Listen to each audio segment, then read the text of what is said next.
Hi students, today's topic is elimination continued E2 bimolecular elimination। E2 क्या है ये देखते हैं आराम से, ध्यान से सुनना एक एक बात, कुछ इम्पॉर्टेंट, बहुत ज़्यादा इम्पॉर्टेंट चीज़ें हैं। देखो, E2 is a single step reaction, single step. वही न्यूक्लियोफाइल अब बेस की तरह एक्ट कर रहा है, ठीक, और ये प्रोटॉन निकालेगा और लीविंग ग्रुप, जैसा मैंने फर्स्ट एलिमिनेशन के पिछले वीडियो में बता चुका हूँ, पिछले से पिछले वाले में, कि E2 में दोनों साथ साथ जाएंगे। तो स्ट्रॉन्ग बेस चाहिए होगा कि नहीं बताओ। अगर वीक बेस होगा तो लीविंग ग्रुप पहले जा सकता है, जैसा E1 में हुआ। स्ट्रॉन्ग बेस होगा तो वो टाइम नहीं देगा लीविंग ग्रुप को छोड़ने का, इमीडिएट अटैक करेगा अपने प्रोटॉन पे। और लीविंग ग्रुप भी बढ़िया होना चाहिए, तो दोनों साथ साथ चले जाएंगे, एल्कीन बन जाएगी। ट्रांजिशन स्टेट ये होगी जिसमें लीविंग ग्रुप और बेस एंटी होंगे, एंटी पेरिप्लेनर होंगे, तो एंटी वाला प्रोटॉन एक्सट्रैक्ट हो रहा है। ध्यान से देखो, सेकेंड ऑर्डर रिएक्शन है, कार्बोकैटायन बने नहीं तो कोई रीअरेंजमेंट होना नहीं है। सबसे इंपॉर्टेंट बात आ गई अब इसकी, वो है स्टीरियो केमिस्ट्री, जो कि एंटी एलिमिनेशन है। मतलब यहाँ सिंगल बॉन्ड है, फ्री रोटेशन हो रही है, वो कन्फॉर्मर ढूंढ लो, वो कन्फॉर्मर में से प्रोटॉन और लीविंग ग्रुप निकाल दो जिसमें ये दोनों एंटी आ जाएं। Removed from that conformer in which H and Lg are anti to each other, so it is stereospecific reaction। मतलब H अगर इधर होगा, है ना, H अगर सेम साइड होगा, तो ये एलिमिनेशन कैसे होगा ये हमें देखना पड़ेगा, घुमा के हमें एंटी ले जाना पड़ेगा, तब हम निकाल पाएंगे। इसका मतलब एंटी लाएंगे तो वन ऑफ द एल्कीन बनेगी। ऐसा नहीं है कि E1 की तरह सिस प्लस ट्रांस दोनों बन जाए। तो स्टीरियो स्पेसिफिक रिएक्शन है, एक स्टीरियो से हो सकता है सिस बने, तो दूसरी स्टीरियो से रिएक्टेंट की हो सकता है ट्रांस प्रोडक्ट बने।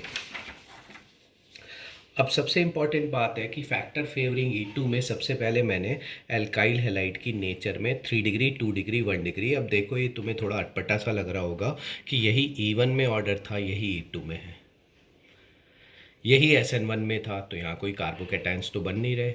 उल्टा यहाँ तो स्टेरिक हिंड्रेंसेस SN2 की तरह देखनी चाहिए हमें, नहीं, steric hindrance does not affect rate as was in SN2। अब देखो ध्यान से, ये मैंने लिया 3 डिग्री, ये मैंने लिया 1 डिग्री। बताओ 3 डिग्री में यहाँ से लीविंग ग्रुप गया, ठीक है, यहाँ से प्रोटॉन गया, तो जो एल्कीन बनी वो बहुत ज़्यादा सब्सटीट्यूटेड हुई, हाइपर कॉन्जुगेशन बहुत ज़्यादा है कि नहीं बताओ उसमें।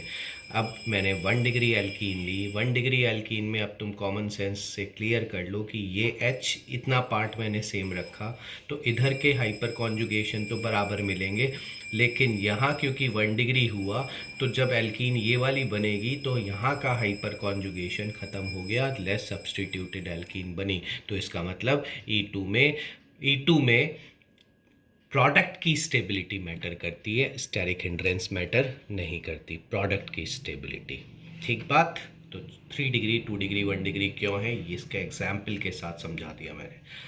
अब nature of leaving group, better leaving group चाहिए। Nature of base, strong anionic base favour करेंगे, बिल्कुल।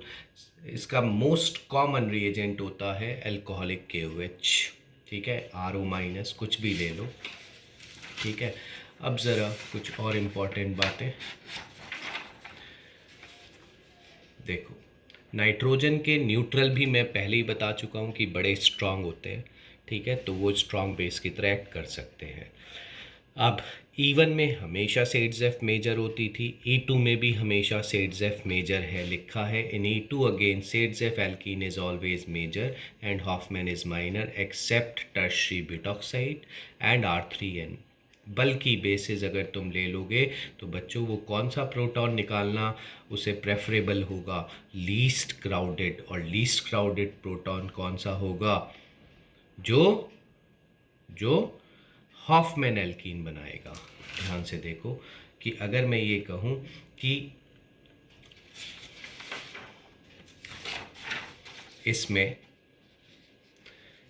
इसमें लीस्ट क्राउडेड प्रोटॉन ठीक है।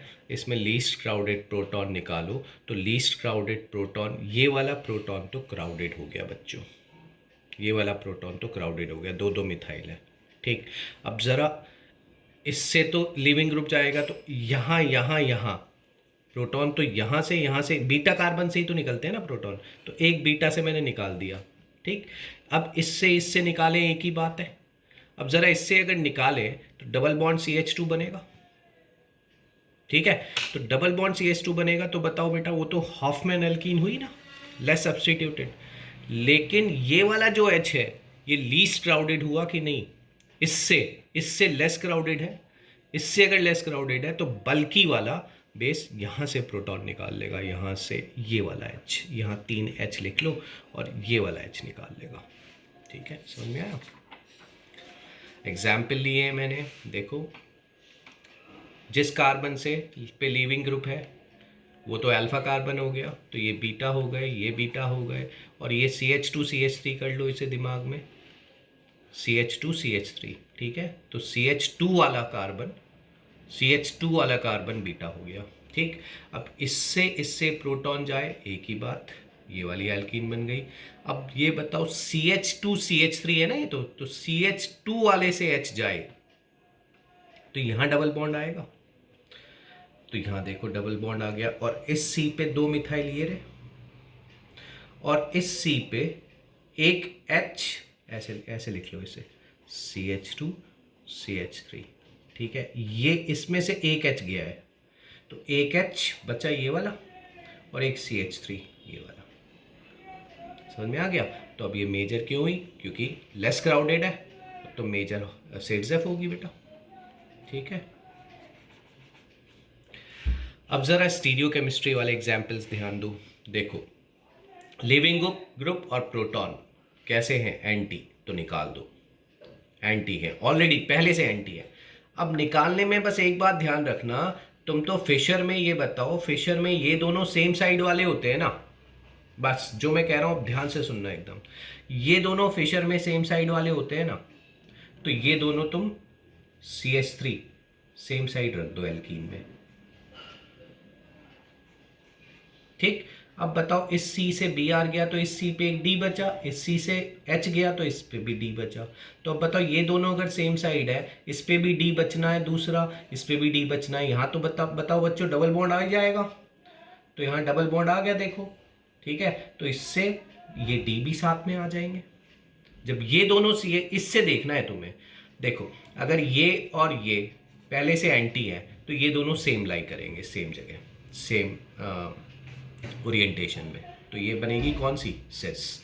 ठीक है, अब सपोज करो ये और ये सेम साइड है, अभी सिन है तो इन्हें घुमाना पड़ेगा, तुम तो इसे ऐसे लाओगे ना, तब जाके एलिमिनेशन उस कन्फॉर्मर से करा पाओगे। तो अब ऐसे ही रखो, अब ध्यान रखो कि चलो सेम साइड है, तो इसको और इसको, ये और ये सेम साइड थे ना पहले।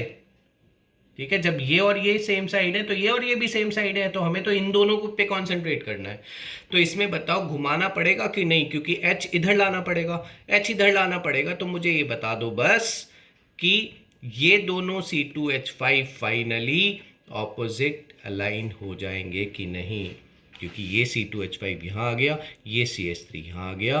तो चाहे ऐसे देख लो कि बताओ CH3 ये वाला और ये C2H5 सेम साइड होंगे, देखो C2H5 और CH3 ये सेम साइड होंगे, मतलब निकालना ज़रूर है हमें, घुमा के निकालना है। ठीक है, और इन दोनों को सेम साइड रखना है हमें, घुमा लो, ऐसे घुमा लो। अब जो सेम साइड आए तुम्हें, ये सपोज करो CH3 यहाँ आ गया, या तो एक रूल बना लो कि ऑपोजिट लाना है मुझे, तो भाई इसको फिक्स करा मैंने, नीचे वाले को H इधर ले आया। ठीक है, तो CH3 यहाँ आ गया, C2H5 यहाँ आ गया, तो ये और ये तो सेम साइड होने ही है, तो C2H5 CH3 को सेम साइड रख लो, तो बचे दो ग्रुप्स भी सेम साइड ही आएंगे। तो ये कौन सी एल्कीन हुई? ट्रांस। अब ये वाला केस याद करो, ये इसमें देखो, इसमें साइक्लिक है तो इसमें फ्री रोटेशन नहीं है। अब देखो ज़रा, ये मैंने ये ट्रांस लिए है, ट्रांस, तो बताओ H तो ये वाला H और ये Br तो सेम साइड हो गया, तो यहाँ वाला H तो जा नहीं सकता, तो ये वाला H तो जाएगा ना। इसमें तो दोनों H, एक अबव और एक बिलो होंगे, ठीक है। तो बिलो वाला H चला जाएगा, यहाँ एल्कीन बन जाएगी। अब यहाँ देखो, यहाँ पे मैंने यहाँ पे बताओ, एक ये मैंने सिस एल्कीन ली, ठीक है। तो ये और ये ट्रांस हो गए, ऑपोजिट हो गए, एंटी हो गए, तो एल्कीन यहाँ से भी बनेगी। और यहाँ तो दो H हैं ही, जिसमें से एक एंटी होगा, इसके ट्रांस होगा, तो वो भी निकलेगा। तो दो एल्कीन बनेगी, यहाँ से H जाएगा तो ये, यहाँ से H जाएगा तो ये। अब बताओ मोस्ट सब्सटीट्यूटेड तो ये है, तो ये मेजर हो जाएगी। अब मैंने ये एग्जाम्पल क्लियर करने के लिए बता दिया कि इसमें कोई एलिमिनेशन नहीं हो रहा। देखो E2 का रिएजेंट है, E2 के रिएजेंट चल रहे हैं हर जगह, ठीक है। हीट लिख दे तो और क्लियर हो जाता है। E2 के रिएजेंट है तो एंटी एलिमिनेशन है। तो बताओ इसमें, तो इधर बीटा H मतलब बीटा कार्बन ये वाला है, बीटा कार्बन ये वाला है, तो दोनों बीटा पोजीशन पे जो H हैं वो तो इस Br के सेम साइड आ गए। ये बिलो है तो अबव कौन होगा, अबव H होगा। तो अबव अगर H होगा तो ये बताओ, ये ना यहाँ से ना यहाँ से कोई एलिमिनेशन हो ही नहीं सकता, क्योंकि यहाँ फ्री रोटेशन तो है नहीं, साइक्लिक रिंग है। उसके बाद जस्ट मैंने E2 ऑफ एल्कोहल्स में ये बोला है, कुछ नहीं है, वही एग्जाम्पल रहेंगे। बस एक बात ये ध्यान रखना कि अगर थोरियम ऑक्साइड या टंगस्टन ऑक्साइड है तो सेड्जेफ एल्कीन मेजर होगी, क्योंकि ये खुद बल की बेसिस है। और अगर एल्यूमिना और P2O5 है तो हॉफमैन एल्कीन मेजर होगी, क्योंकि ये लेस बल की है, बाकी सब चीज़ें सेम रहेगी। समझ में आया? थैंक्स।